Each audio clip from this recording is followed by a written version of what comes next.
Salam Pancasila, salam penegakan hukum. Hari ini tim Rumah Pancasila dan Klinik Hukum Kota Semarang sedang berada di Dinas Pemberdayaan Perempuan dan Perlindungan Anak Provinsi Jawa Tengah menindaklanjuti yang kemarin kita sudah ke perlindungan anak tingkat kota Semarang, kemudian kami direkomendasikan ke tingkat provinsi karena ini merupakan case antar wilayah, jadi kita perlu yang tingkatan lebih tinggi supaya dapat menjangkau lebih banyak.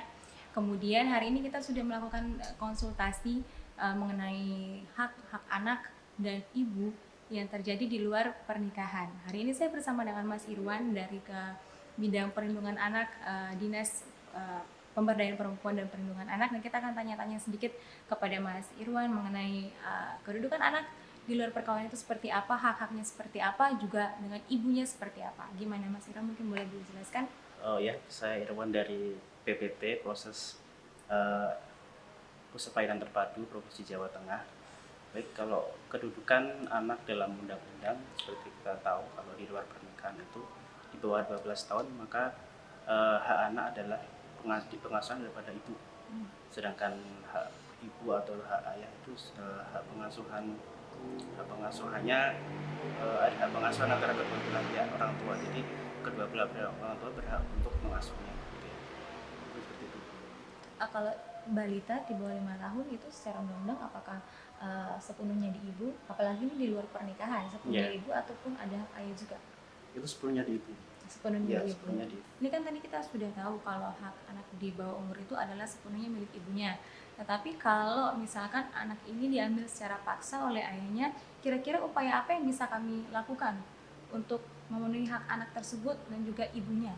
Ini di luar pernikahan. Di luar pernikahan. Di luar pernikahan, maka seperti yang sering kita tangani bahwa kasus-kasus perebutan hak asuh anak apabila terjadi di luar pernikahan, kita upayakan untuk melakukan mediasi antara kedua belah pihak, baik itu dari pihak ibu maupun dari pihak ayah. Walaupun hak pengasuhan penuh ada di ibu, tapi kita juga harus karena ada semacam pengecualian jika ibu tidak berkompeten dalam mengasuh atau tidak cakap dalam mengasuh, itu bisa ada kemungkinan ada alasan-alasan tertentu yang pengasuhan anak kepada ayahnya, seperti itu. Kemudian ada kendala lagi yang sering kita ketemui di lapangan apabila domisili ibu dan domisili ayah ini berjauhan. Ini kan harus diadakan mediasi. Terus kemudian titik temunya ini bagaimana? Titik temu ini berkaca dari based on kasus yang kita tangani. Jadi kalau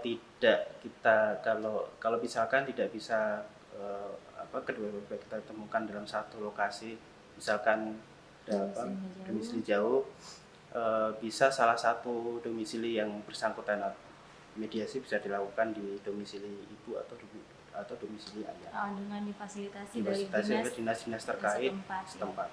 Mungkin dinas yang tempat ibu atau dinas tempat ayah, ya, mungkin atau bisa juga melakukan delegasi. Atau juga kita bisa lakukan di dinas provinsi pusat, maksudnya biar kedua belah pihak itu nggak sama-sama yang effortnya sama gitu. Ya, effortnya sama. Jadi diberikan yang sama. Ya, demikian tadi penjelasan Mas Irwan dari Dinas Pemberdayaan Perempuan dan Perlindungan Anak Provinsi Jawa Tengah. Semoga video ini dapat mengedukasi seluruh masyarakat Indonesia yang mungkin punya case yang sama untuk lebih memperhatikan hukum atau hak-hak anak di luar perkawinan. Salam Pancasila, salam penegakan hukum.